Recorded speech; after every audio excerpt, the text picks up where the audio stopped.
요즘 저는 여러분과 함께 하나님의 영광에 대해서 노래하고 있습니다. 이 하나님의 영광이 저와 여러분들 가슴에 뜨겁게 항상 넘치기를 간절히 소원합니다. 하나님의 영광은 1년 365일 이야기한다고 할지라도 부족함이 없는 줄로 믿습니다. 시내산에서 이스라엘 백성들은 드디어 출발을 합니다. 그동안 성막을 만들고 모든 작업이 완성되자 하나님은 이제 그들을 젖과 꿀이 흐르는 땅으로 인도하십니다.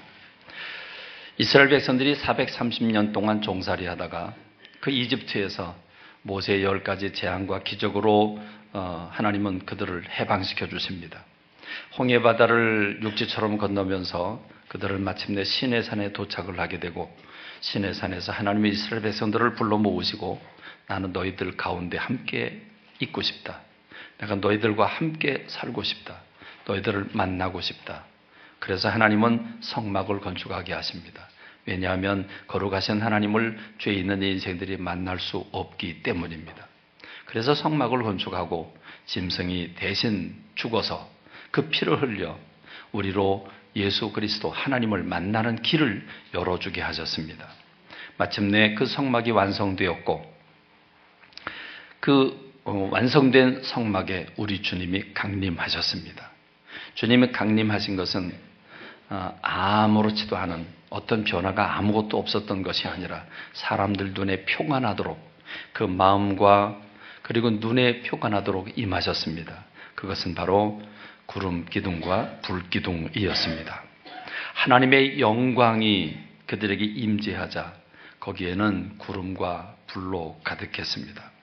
여러분 한번 그림을 그려보시죠. 이스라엘 백성 전체가 텐트를 치고 있는 그 가운데, 그 정가운데 성막이 있고 그 성막에 주님이 임재하셨는데, 우리가 그냥 저 보는 구름이 아니고 날마다 보는 안개가 아니라 하나님의 영광이 그들에게 임하였는데, 그게 구름 기둥으로 불 기둥으로 그들 전체를 감싸고 있습니다. 아마 안개가 촉촉이 적시고 있는 그 모습과 구름이 그들을 가득 덮고 있는 모습과는 전혀 다른 느낌이었을 것입니다. 여러분, 그들은 그 현장에서 어떤 느낌을 가졌을까요? 여러분, 그냥 구름이 아니라 하나님의 영광이 그들에게 임했을 때 그들은 이런 생각을 했을 것입니다. 우주의 주인께서 여기 오셨다고, 창조주께서 여기 오셨다고, 전능자께서 우리 인생들 가운데 오셨다고. 그렇습니다. 저는 여러분과 함께 간절히 소원하는 것은 하나님의 특별한 영광의 임재입니다. 우리가 예배를 드릴 때에 우리가 마음을 모아서 주님 앞에 예배를 드리지만, 그러나 하나님의 특별한 영광이 우리 예배 드리는 가운데 임하기를 간절히 소원합니다.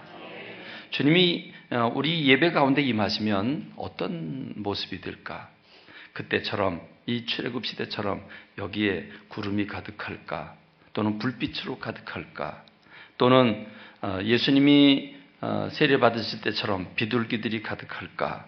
또는 아니면 초대교회 제자들이 그랬던 것처럼 성경이 임하실 때 회오리 바람, 허리케인과 같은 그런 바람 같은 하나님의 영이, 하나님의 영광이 우리 가운데 임할까? 어떻게 나타날지 저는 알 수 없습니다. 그러나 하나님의 특별한 임재가, 하나님의 특별한 영광이 우리 가운데 임하기를 간절히 소원합니다. 사랑하는 성도 여러분, 제가 여러분 한 분 한 분을 1대1로 만나 사랑을 고백하지는 못하지만, 그러나 이 강단에서 말씀드릴 수밖에 없는 걸 용서하십시오. 그러나 저는 이 특별한 하나님의 영광이 이 교회뿐만 아니라 여러분의 가정에도, 여러분의 일터에도 임하기를 간절히 소원합니다. 여러분이 가정에 있을 때, 거실에 있을 때, 여러분의 식탁에서 식구들과 함께 밥을 먹을 때, 아이들 공부방에 하나님의 영광이 임한다면 어떻게 되겠습니까? 모든 죄스러운 마음이 사라지고 모든 부정적인 것들이 사라지고 거기 하나님의 영광이 그들의 마음을 사로잡아 기쁨으로 충만하게 하고 거룩함으로 그 아이들을 이끌어가는 놀라운 역사가 일어나지 않겠습니까? 여러분이 근무하는 그 직장 사업장에 임하기를 간절히 소원합니다. 저는 이번 주에 성도들 사업장을 돌면서 기도하기 시작을 했습니다. 저는 정말 진정한 마음으로 성도님들 그 사업장, 가서 예배드리는 그 사업의 현장, 바로 거기에 하나님의 특별한 영광이 임하기를 간절히 기도했습니다.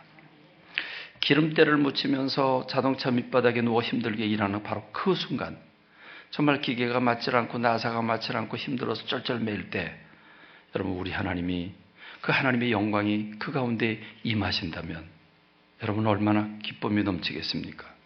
사업장에, 사무실에, 공사 현장에, 식당 주방에, 여러분 마트에, 여러분 병원에, 여러분의 삶의 한 복판, 사람들이 오고 가고 세상에 돈이 오고 가고 지저분한 장소 같지만 거기에는 세상 사람들의 사상과 욕설이 배어 있지만, 그러나 그 가운데 하나님의 영광이 임할 때 기적의 역사가, 변화의 역사가 일어나게 되는 줄로 믿습니다. 우린 때로 그런 생각을 합니다. 교회에 오면 교회는 하나님의 영광이 머물지만 우리 일터까지 주님이 임재하시겠나 하는 생각을 가끔 할 수 있습니다. 왜냐하면 거긴 너무나 악과 세상적인 것들이 가득하기 때문입니다. 그러나 여러분, 하나님이 우리의 삶의 현장 구석구석, 우리의 문제가 있고 죄가 있는 곳에 주님이 찾아오실 수 없다면 그럼 우리가 그 하나님을 섬길 이유가 무엇이겠습니까? 저 먼 발치에게서 구경만 할 수 있는 하나님이라면 우리 하나님이 아니십니다. 하나님은 우리의 가정, 우리의 침실, 우리의 삶의 터전에 임하시는 주님인 줄로 믿습니다. 그 하나님이 여러분의 삶의 현장, 여러분의 일터에 임하기를 간절히 소원합니다. 그러기 위해서 여러분, 하나님은 사모하는 영혼을 만족해 하십니다. 하나님의 영이 여러분의 일터에 충만하도록, 하나님의 특별한 영광이 임하도록 여러분 간구하여야 합니다. 사모하여야 합니다. 여러분 일터에가 출근하고 일터에서 자리에 앉으면 먼저 기도하십시오. 하나님, 오늘 주님의 영광이 우리 가운데 임하기를 원합니다. 내 데스크 가운데 임하기를 원합니다. 여러분 주님 앞에 기도하고 초청하는 여러분 되시길 바랍니다. 저는 우리가 진정한 마음으로, 우리가 성결한 마음을 준비하고 간절히 사모하면 주님 반드시 임하실 줄로 믿습니다. 주님의 영광이 임하면 우리의 삶이 달라지게 되는 줄로 믿습니다. 드디어 성막이 완공되고 주님이 임재하셨고, 그리고 이스라엘 백성들은 이제 주님의 영광을 바라보는 것이, 주님의 영광을 맛보는 것이, 주님의 영광을 모시고 살아가는 것이 일상의 삶이 되었습니다. 주님과 관계없이 살아가고 있는 게 아니라 주님이 내 삶의 현장에 늘 계시다고 하는 것, 그걸 바라보고 살아가는 것, 그것은 이스라엘 백성들의 일상의 삶이 되었습니다.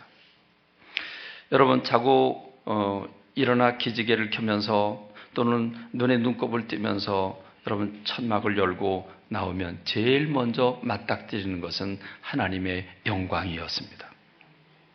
여러분 이스라엘의 구조가 그랬습니다. 성막이 정가운데 있고, 그리고 성막을 가운데로 하고 동서남북으로 세 지파씩 텐트를 쳤는데, 그 세 지파 한 지파가 수만 명씩 됩니다. 그러니까 여러분 그 세 지파씩 12지파가 성막을 중심으로 동서남북을 이루고 있는데, 모두 그 방향, 정방향은 어디입니까? 성막을 향하게 되어 있습니다. 그러니까 자고 일어나서 문을 열면 제일 먼저 보이는 게 가운데 있는 성막이고, 거기서부터 위로 솟아오르는 하나님의 영광의 구름입니다. 그들은 자고 일어나 제일 먼저 목격하는 게 하나님의 영광이었습니다. 그렇다고 한다면 그들이 잠잘 때는 관계없었을까요? 그들이 잠잘 때는 하나님의 영광이 불빛으로 나타났습니다. 불기둥으로 나타났습니다. 여러분 불기둥이 올라가 치솟아 모든 이스라엘 백성들을 구름이 아니라 불로 덮고 있다고 상상해 보십시오. 그들은 텐트를 쳤습니다. 여러분 3,500년 전에 텐트가 그게 어디 제대로 된 텐트겠습니까? 제가 청년 시절에 친 텐트만 해도 비가 오면 쭈룩쭈룩 새서 그 위에 비닐을 덮었어야 했는데, 그렇지 않습니까? 2,500년 전, 3,500년 전에 그 텐트라고 하는 게 아마 형편없을 겁니다. 아마 텐트를 쳐놓고 나면 그 텐트 그 모직 사이에 구멍이 숭숭 뚫려서 거기에 그 하나님의 그 불기둥, 그 불로부터 나오는 불빛이 그 텐트 안에 스며들었을 것입니다. 그들은 잠을 자면서도 하나님의 영광의 포근함 속에서 잠을 잤는 줄로 믿습니다. 그렇습니다. 그들은 자나 깨나 하나님의 영광, 그 영광과 함께 사는 것이 그들의 일상이었습니다. 여러분이 출근할 때 아이고 이제 지옥으로 가는구나. 오늘 하루도 죽었다. 여러분 그러고 가서 사표를 꺼냈다 말았다 그러고 사는 건 지옥 아니겠습니까? 여러분의 삶의 현장, 여러분의 직장 거기가 하나님이 임재하시고 천국이 되길 간절히 소원합니다. 그러면 직장에 출근하는 게 룰루랄라 하면서 기뻐하면서 출근할 수 있게 되는 줄로 믿습니다. 아이고 내 이 말 안 듣는 속썩인 이 새끼들하고 도대체 내가 언제까지나 살 것인가? 여러분 그러고 살면 가정이 지옥이 아니겠습니까? 여러분의 가정에 하나님의 영광이 머물고 여러분의 아이들의 고집과 부정적인 생각들이 다 사라지고 하나님이 그 아이들의 마음을 사로잡아 하나님께로 향하게 하시는 역사가 일어난다면 여러분 거기가 천국이 되지 않겠습니까? 여러분의 가정과 일터가 이런 하나님의 영광으로 가득 차기를 주님의 이름으로 축원합니다. 그러다가 어느 날 그 구름 기둥이 움직입니다. 늘 기둥처럼 그렇게 말뚝 박은 것처럼 기둥처럼 든든했던 그 구름 기둥이 어느 날 움직입니다. 여러분 저는 생각해 보면요, 그 움직이는 구름 기둥을 이렇게 그려보면 막 몸이 떨릴 것 같아요. 그 움직이는 모습을 보면 얼마나 흥분하겠습니까? 저 구름 기둥이 움직인다고 하는 사실에 그렇습니다. 이렇게 맨 처음 움직이는 구름, 맨 처음 움직이는 구름을 따라가는 이스라엘 백성들의 삶, 그 모습을 민수기 10장 11절로 14절에서 이렇게 그려주고 있습니다. 둘째 해, 둘째 달 스무날에 구름이 증거의 성막에서 떠오름에 이스라엘 자손이 시내 광야에서 출발하여 자기 길을 가더니 바란 광야에 구름이 머무니라.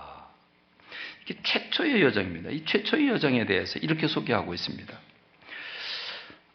그 행진하는 모습을 보면 이와 같이 그들이 여호와께서 모세에게 명령하신 것을 따라 행진하기를 시작하였는데 선두로 유다 자손의 진영의 군기에 속한 자들이 그들의 진영별로 진행하였으니 유다 군대는 암미나답의 아들 나손이 이끌었고, 그리고 이제 그 이후에 12지파 이름이 쭉 열거되고 있습니다.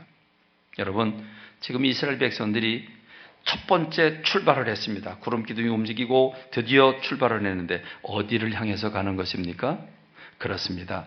약속된 젖과 꿀이 흐르는 가나안 땅으로 출발을 시작한 겁니다. 언제입니까? 둘째 해 2월 20일입니다. 여러분 퀴즈를 하나 내겠습니다. 이스라엘 백성들이 출애굽을 해서 여기 시내산에 오는 데까지 걸린 기간이 얼마입니까? 이스라엘 백성들이 출애굽해 가서 홍해바다를 건너고 그리고 마라와 엘림을 지나가지고 여기 시내산까지 오는 기간 얼마입니까? 3개월입니다. 3개월. 그러니까 여러분 2년째 2월 20일에서 3개월을 빼면 10개월 20일이 나옵니다. 그러니까 이스라엘 백성들은 시내산에 와가지고 10개월 하고도 20일을 머무른 겁니다. 거기서 뭐 했습니까? 율법을 받고 율법을 가르치고 성막을 건축하고 하나님의 영광이 임했습니다. 그러다가 이제 그들이 드디어 출발을 하게 되었고 그 첫 번째 출발에 대해서 말씀하고 있는 게 지금 민수기 10장의 말씀입니다. 여러분 이들이 첫 번째로 지금 구름 기둥이 움직여서 그 젖과 꿀을 흐르는 땅으로 지금 출발하는 그들의 마음이 얼마나 들떴을까요? 그렇지 않겠습니까? 들뜨지 않았겠습니까? 우리가 휴가를 받아놓고 그 휴가 준비를 하는 동안 얼마나 들뜹니까? 아이들이 소풍 가는 날 저녁에 잠을 못 이루는 것처럼, 취직을 하고 첫 출근을 하는 그런 청년처럼, 첫날 밤을 맞이하는 신랑 신부처럼 여러분 그렇게 두근거리는 마음 아니었겠습니까? 이집트에서 종살이 하다가 지금 이 광야에 와서 이제 젖과 꿀이는 땅으로 출발하는 그들의 마음 굉장히 뜨거웠을 것입니다. 여러분 이것은 하나님이 이스라엘 백성들을 통해서 우리에게 보여준 바인데 하나님께서 오늘 저와 여러분들로 이 죄 많은 이집트와 같은 이 땅에서 우리를 구원해 약속된 땅 하나님의 나라 첫 천국으로 우리를 인도하고 계시는 것과 동일한 것인 줄로 믿습니다. 그렇습니다. 지금 우리가 신앙생활하는 것은 이스라엘 백성들이 멀쩡한 나라를 두고 젖과 꿀이 흐르는 땅을 간다고 지금 광야를 통과하고 있는 것과 흡사합니다. 그렇습니다. 세상 사람들 보기에는 우리 믿음을 가진 사람들이 어리석은 사람처럼 보일 수 있습니다. 유시민이라고 하는 똑똑한 사람들 눈에 목사들은 백성들을 혹세 무민하게 만드는 사람이라고 그는 아주 공공연하게 공언을 했습니다. 저도 공공연하게 유시민이라고 하는 사람 이름을 바꿔야 된다. 여러분, 이름 바꿔야 되지 않겠습니까? 그게 무슨 시민입니까? 아닙니다. 그는 세상을 어지럽게 만드는 사람입니다. 여러분, 우리의 믿음은 사도 바울의 고백대로 다름질하기를 향방 없는 것 같이 아니하고 라고 그랬습니다. 우리는 분명한 하나님의 나라를 두고 오늘 이 죄 많은 세상에서 이집트에서 해방받은 것처럼 우리도 죄로부터 해방받아 하나님의 나라를 향해 가는 분명한 목적지가 있는 주님의 사람들인 줄로 믿습니다. 믿으십니까? 믿으십니까? 세상의 어떤 유혹에 흔들리지 않는 저와 여러분 되길 간절히 소원합니다. 죄송합니다. 유시민을 좋아하는 분이 있으면 용서하시기 바랍니다. 성도 여러분, 이 천국에 대한 소망으로 가득 찬 여러분의 신앙의 걸음들이 되기를 주님의 이름으로 축원합니다. 오늘 이 젖과 꿀이 흐르는 약속의 땅으로 첫 번째 여정, 이 첫 번째 여정에서 모세는 오늘 본문에서 이렇게 표현하고 있습니다. 그들이 여호와의 산에서 떠나 3일길을 갈 때에 곧 그들이 이제 3일길을 가는데 저 천국을 향해서 3일길을 가는데 오늘 우리가 신앙생활을 하고 있는데 여호와의 언약궤가 그 3일길 앞서가며 그들의 쉴 것을 찾았고 그들이 진영을 떠날 때에 낮에는 여호와의 구름이 그 위에 덮였었더라. 지금 첫 번째 여정에서 모세가 그 광경을 이렇게 지금 그려주고 있는 겁니다. 첫 번째 여정길에 그 길은 3일이었습니다. 3일을 이동을 하고 그리고 구름기둥이 멈추고 쉬었습니다. 이 3일 동안 진행을 하고 텐트를 치게 되는데 여러분, 이들이 출발을 하고 이들이 멈추게 되는 일사불란하게 움직이는 여러분 그 신호는 어디에 있었습니까? 구름기둥이 움직이니까 백성들이 우르르 자 가자 여러분 그랬겠습니까? 아마 그건 시기적으로도 지금 가야 되나? 조금 더 있다 가야 되나? 언제 가야 되나? 아마 많은 갈등들이 있을 것입니다. 그래서 하나님은 이스라엘 백성들에게 제사장을 통해서 나팔을 불게 하셨습니다. 이 나팔의 신호에 따라서 일사불란하게 움직이게 하셨습니다. 민수기 10장 1절로 2절에 보면 여호와께서 모세에게 말씀하여 이르시되 은나팔 둘을 만들되 두들겨서 만들어서, 여러분 두들겨 만들면 소리가 굉장히 울리게 되죠. 두들겨 만들어서 그것으로 회중을 소집하며 진영을 출발하게 해라 그랬습니다.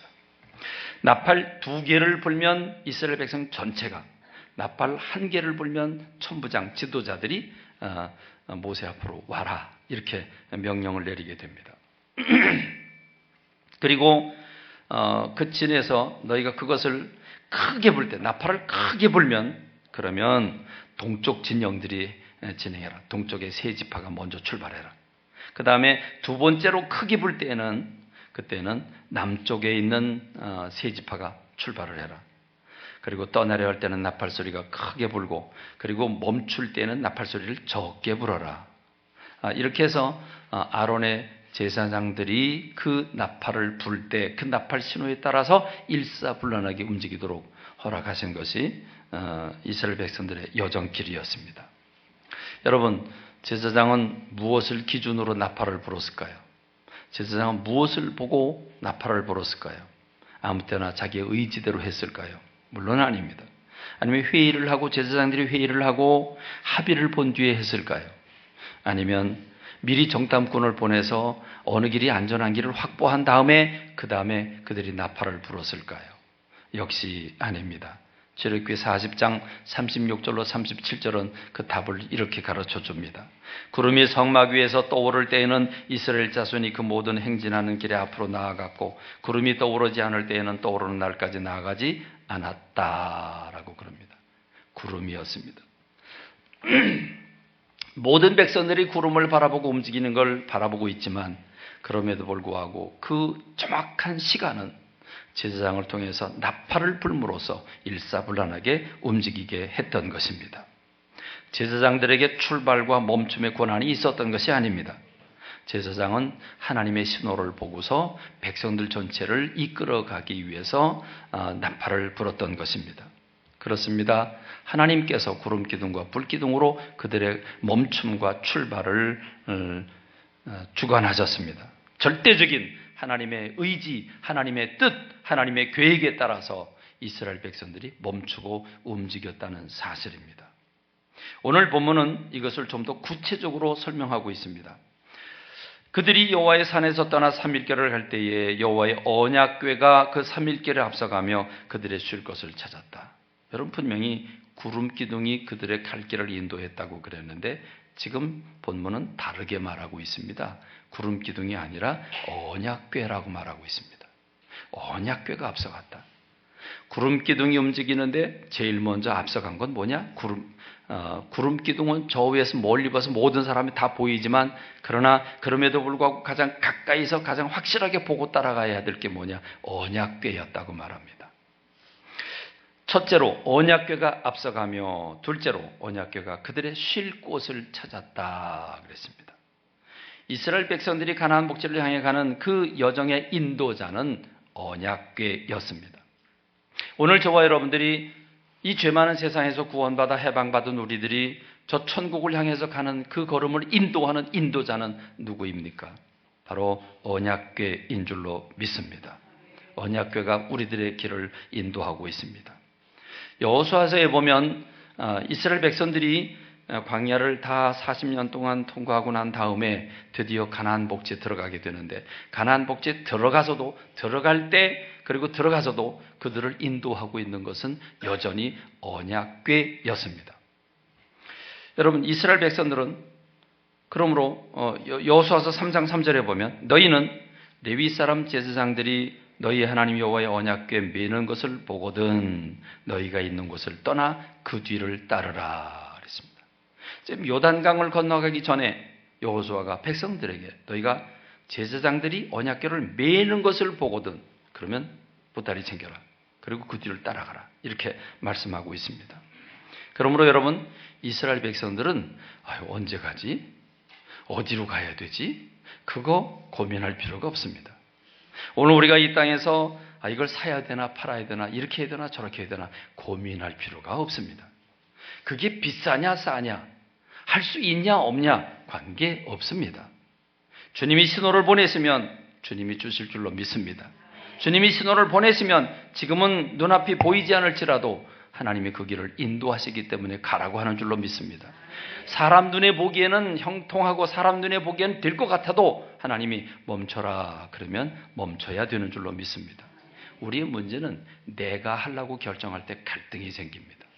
불안이 생깁니다. 주님이 결정하신 것을 찾아야 되고 그것을 찾았을 때 우리는 흔들림이 없어야 되는 줄로 믿습니다.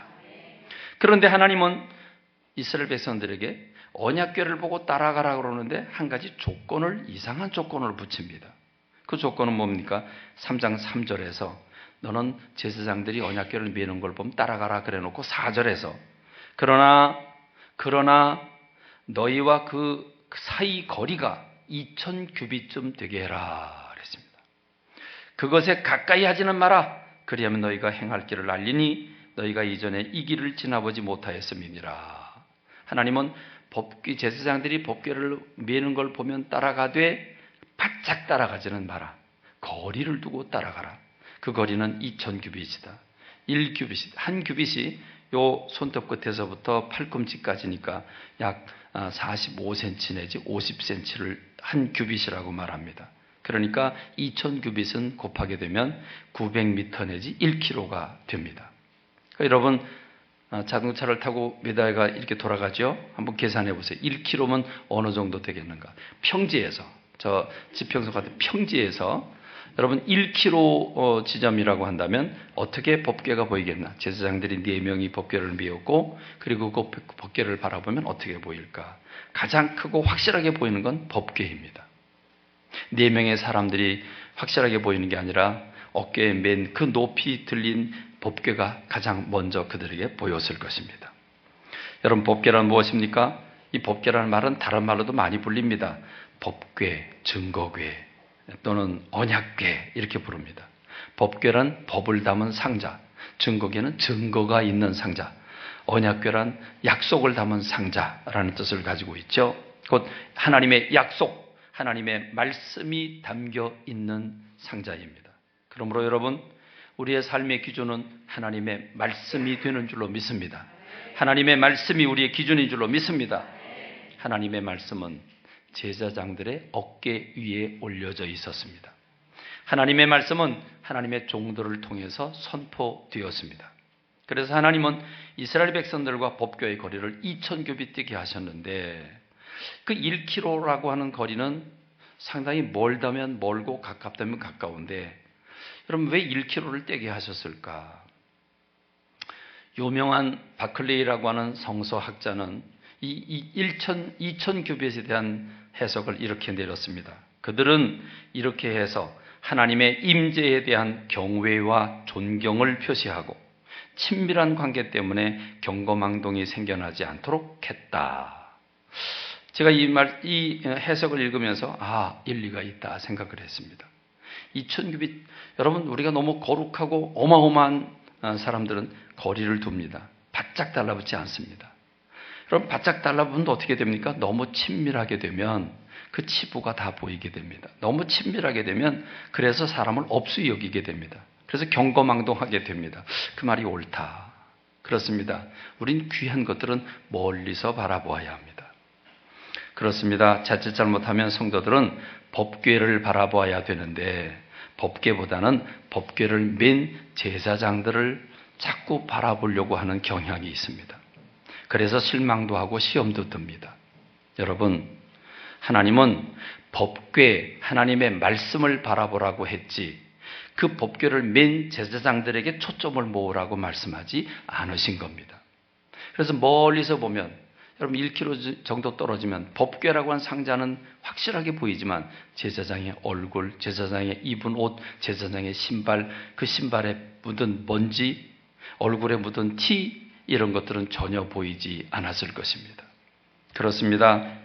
여러분 이것을 깨우치는 성도들은 시험될 일이 없습니다. 그러므로 이것을 깨우치는 여러분 되시기를 바랍니다.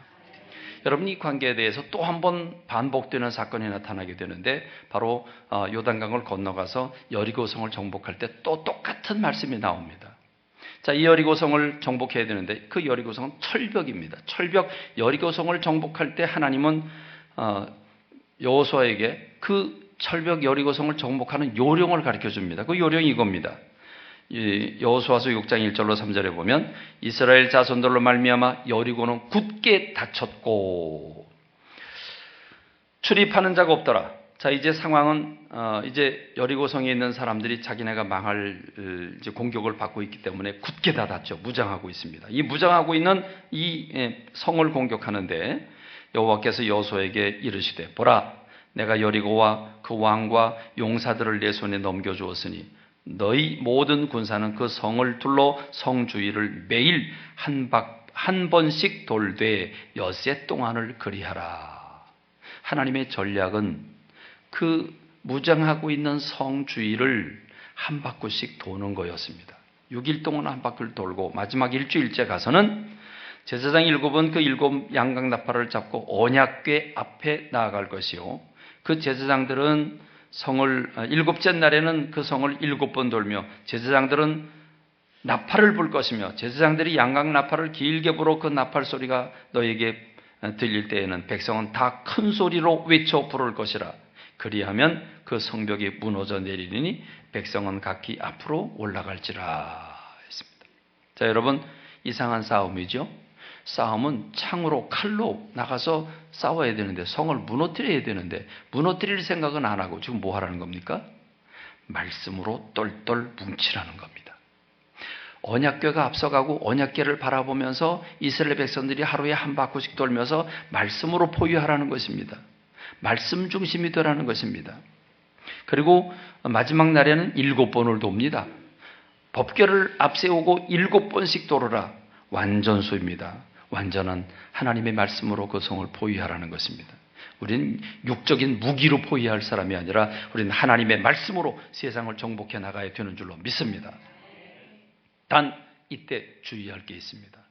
이때 하나님이 법궤를 따라가서 한 바퀴씩 돌되 주의사항이 있습니다. 그 주의사항은 2000규빗과 똑같은 주의사항입니다.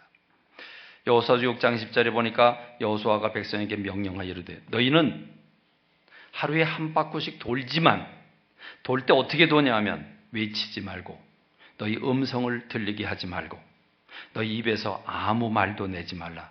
그리하다가 내가 너희에게 명령하여 외치라 하는 날에 외칠지어다. 여러분, 이건 또 왜 그랬을까? 하루 한 바퀴씩 도는데 함성을 지르면서 돌아야 되지 않겠습니까? 그래야 적군들이 기가 죽지요. 그런데 법궤가 앞서가고 법궤를 따라가는데 조용히 따라가라고 했습니다. 입 밖에 내지 마라 그랬습니다. 입에서 아무 말도 내지 마라. 입을 꽉 다물으라는 얘기죠. 그렇습니다. 너희 음성을 들리게 하지 마라 그랬습니다.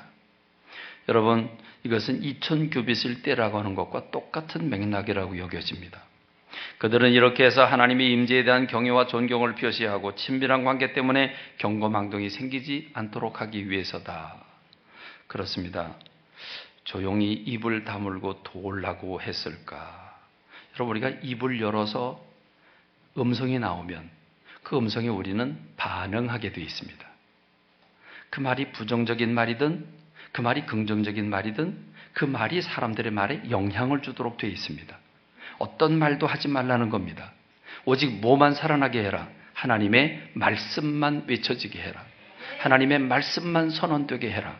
이것이 하나님이 이스라엘 백성들에게 요구하신 것입니다. 하나님의 말씀 앞에 각자 하나님이 이성들을 다 주셨기 때문에 각자 생각이 있겠으나 각 사람의 사견이나 생각을 내지 마라. 하나님 말씀 앞에 각자의 경험이나 상식을 내지 마라. 오직 하나님의 말씀이 살게 해라. 우리는 말씀을 받는 것이 아니라 많이 듣습니다. 말씀은 받아들이는 건데 받아들이기보다 먼저 듣습니다. 듣고 그리고 자신의 생각, 지식, 경험, 상식이라는 잣대를 납혀놓고 길다 짧다 맞다 틀리다. 이 하나님의 말씀을 이렇게 저울질하게 되면 그 말씀은 더 이상 은혜가 되지 않습니다. 여러분은 어떤 분 제게 와서 이렇게 말을 했습니다. 목사님, 왜 설교를 자꾸만 성경을 설명하려고 하십니까? 설교 중에 목사님이 제일 많이 사용하는 단어가 뭔지 아십니까? 뭐겠습니까? 이해하십니까? 그럼 제가 그 얘기 자주 하죠. 이해하십니까? 그 얘기를 많이 합니다. 왜 설교에 결론을 맺어주려고 합니까? 결론은 성도들이 맺어야지 왜 목사님이 결론을 맺어줍니까? 이런 얘기를 합니다. 여러분, 이것은 분명히 말씀드리지만 자신의 생각과 지식이나 잣대를 대고 평가하는 것입니다. 설교는 그렇지 않습니다. 여러분, 최초의 성경적인 설교가 나오는데 그 유명한 모세의 설교입니다. 여러분, 모세의 설교가 신명기에 언급되어 있습니다. 신명기는 모두가 설교입니다. 근데 여러분, 신명기 1장 5절은 설교를 이렇게 정의합니다. 모세가 요단 저쪽 모압 땅에서 이 율법 설명하기를 시작하였더라 그랬습니다. 율법을 설명하는 게 설교입니다. 설교는 두 가지 요소가 있습니다. 하나는 케리그마라고 하는 요소와 또 하나는 디다케라고 하는 요소입니다. 케리그마라고 하는 요소는 하나님의 말씀을 받아서 가감없이 100% 전하는 선지자의 선언, 이걸 케리그마라고 합니다. 디다케는 교육적인 요소가 있습니다. 선언한 그 말씀을 풀어서 설명해 주는 것이 디다케입니다. 그렇습니다. 설교는 하나님의 말씀을 설명하는 것입니다. 뿐만 아니라 사도행전 8장에 보면 빌립이라고 하는 사람이 구스네시 이디오피아의 재무장관이 광야를 오면서 그가 이사야서를 읽고 있었습니다. 그러니까 마차를 타고 이사야서를 읽고 있는데 성령님께서 하나님께서 그를 인도하십니다. 그래서 구스네시에 가게 합니다. 가가지고 빌립이 이렇게 묻습니다. 사도행전 8장 30절에 보니까 빌립이 달려가서 선지자 이사야의 글을 읽는 것을 듣고 말하되 읽는 것을 깨닫느뇨 그럽니다. 읽는 것을 깨닫고 있는가 묻습니다. 지금 빌립의 한 가지는 내가 지금 읽고 있는 것을 깨닫고 있는가 이렇게 묻고 있습니다. 여러분, 말씀을 듣고 깨닫지 못하면 어떻게 되죠? 말씀을 받으면서 깨닫지 못하면 마태복음 3장 13장 8절 18절로 19절에 보니까 그런즉 씨 뿌리는 비유를 들으라. 아무나 천국 말씀을 듣고 깨닫지 못할 때에는 악한 자가 와서 그 마음에 뿌려진 것을 빼앗나니 이는 곧 길가에 뿌려진 자요 그랬습니다.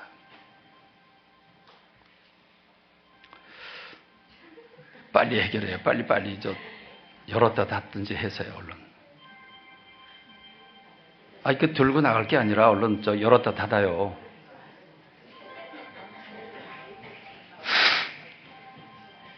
여러분, 이 말씀을 듣는 자세거든요.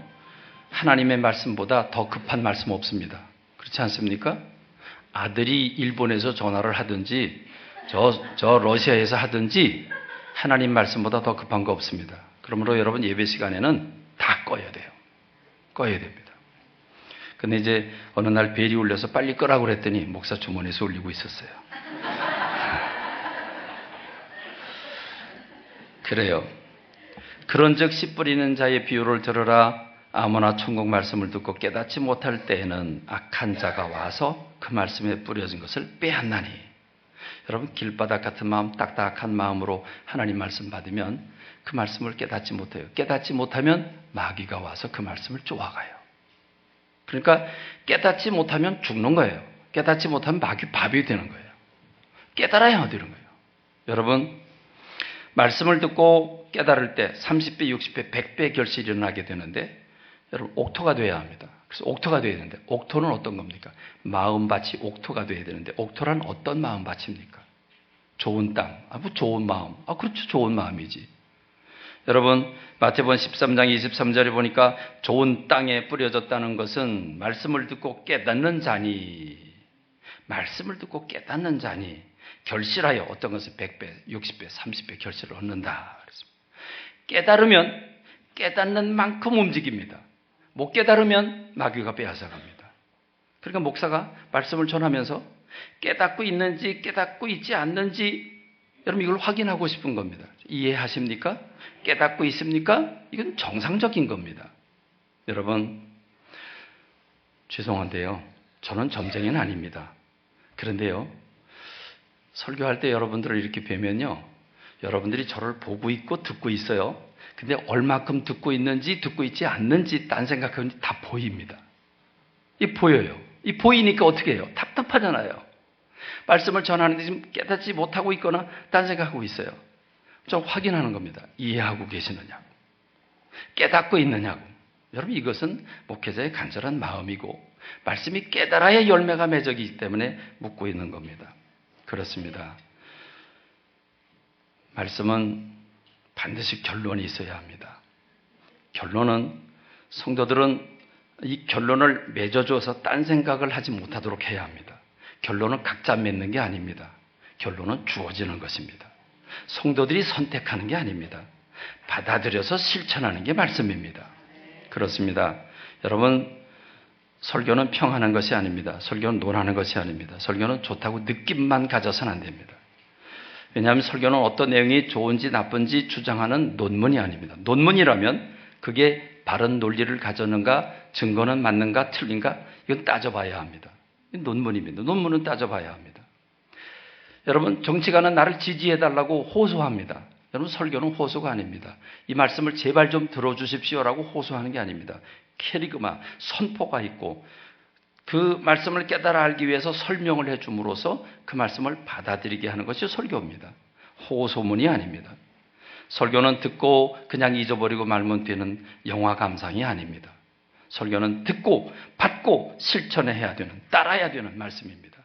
구름기둥이 앞서가고 언약궤가 앞서가면 이스라엘 백성들은 좌우를 선택할 필요 없이 그냥 보고 따라가면 됐던 것입니다. 할렐루야. 그렇기 때문에 설교에 은혜가 안 된다고 하는 것은 아주 심각한 문제입니다.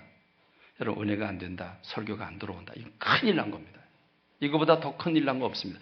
여러분 신앙생활 할 때 설교 말씀이 쏙쏙 들어오면 고민할 거 없습니다. 됐습니다. 다 끝났습니다. 그걸로 끝납니다.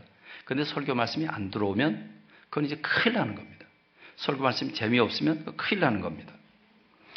여러분 그 성도는 마귀가 그 말씀을 빼앗아가고 그는 죽어가고 있기 때문입니다. 그래서 제가 차분하게 생각을 해봤습니다. 어떤 교우들은 설교가 은혜가 안 된다고 그럽니다. 설교가 귀에 안 들어온다고 그럽니다. 그래서 제가 가만히 생각을 해봤습니다.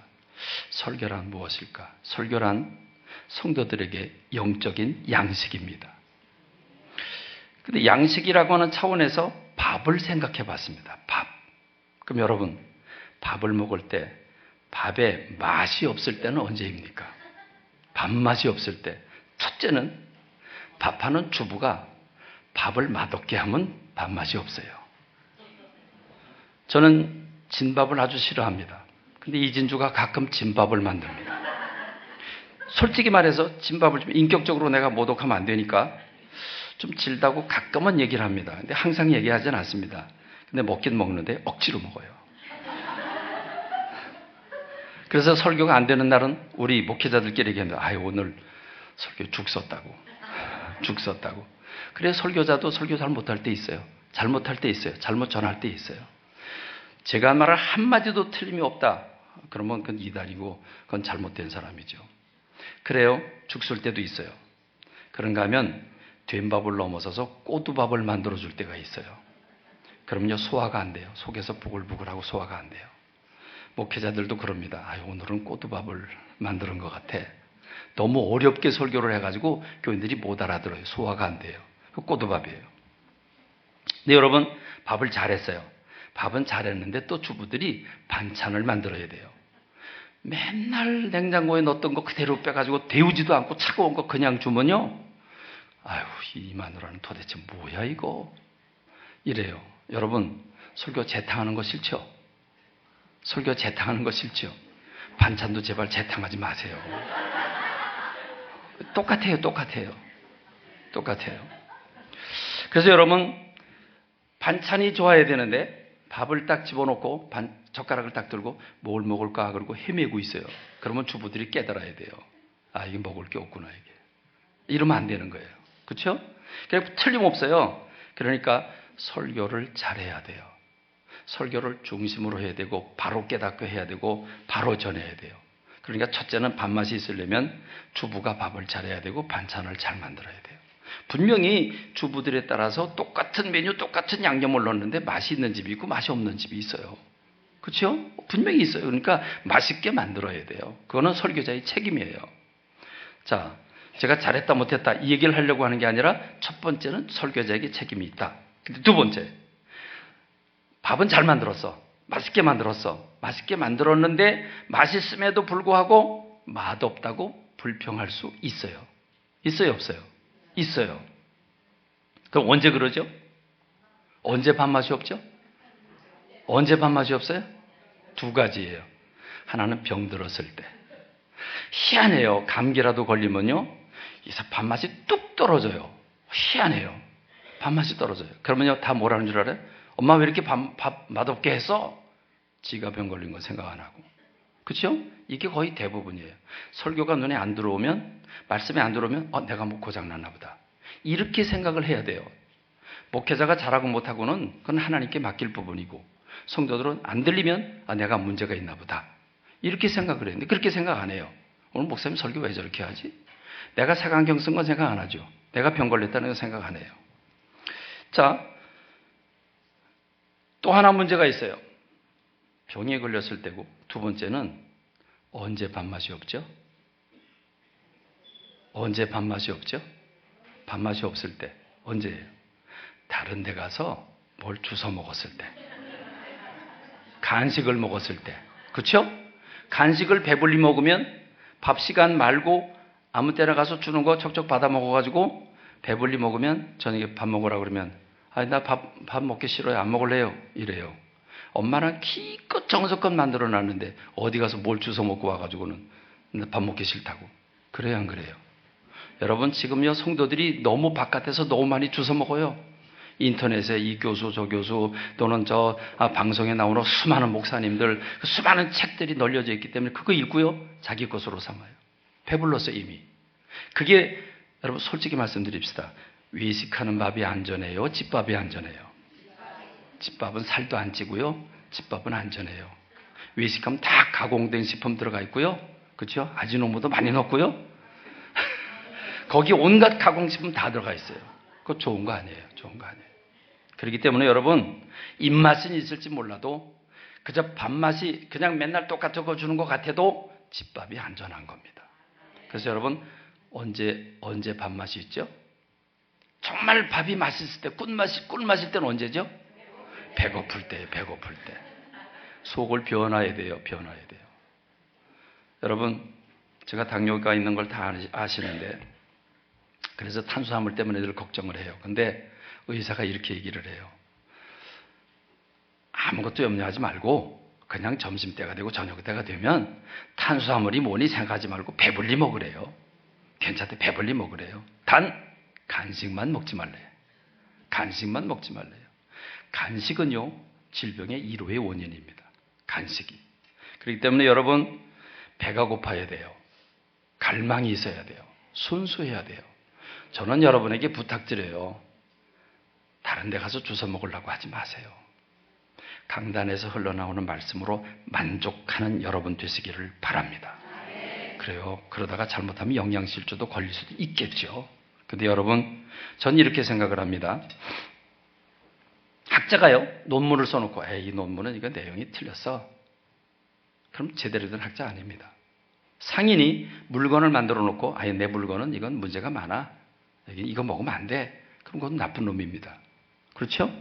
상인은 자기가 만들어 온 물건에 대한 확신이 있습니다. 학자는 자기가 쓴 논문에 대해서 확신이 있습니다. 설교자는 자기가 준비한 설교에 대해서 확신을 갖고 있습니다. 저는 적어도 여러분에게 감히 말씀드립니다. 제 설교가 최고 잘한다. 전혀 아닙니다. 잘한다는 게 아니고요. 저는 한 가지 확신이 있는데 제가 전하고 싶은 걸 전하는 게 아닙니다. 저는 주님이 내게 말씀 주시는 걸 붙들기 위해서 몸부림치고 있습니다. 그리고 정말 정성껏 준비합니다. 중심으로 저는 전하려고 애쓰고 있습니다. 그렇기 때문에 여러분, 저는 제 설교를 잘한다고 그렇게 주장하고 있지 않습니다. 다만 오늘 우리 광염교회 교우들에게, 오늘 이 방송을 듣는 청중들에게 오늘 이 말씀이 하나님의 마음이 되길 원하면서 주님께 받은 말씀을 전하려고 애쓰고 있다고 하는 사실, 그 한 가지만 기억해 주시기 바랍니다.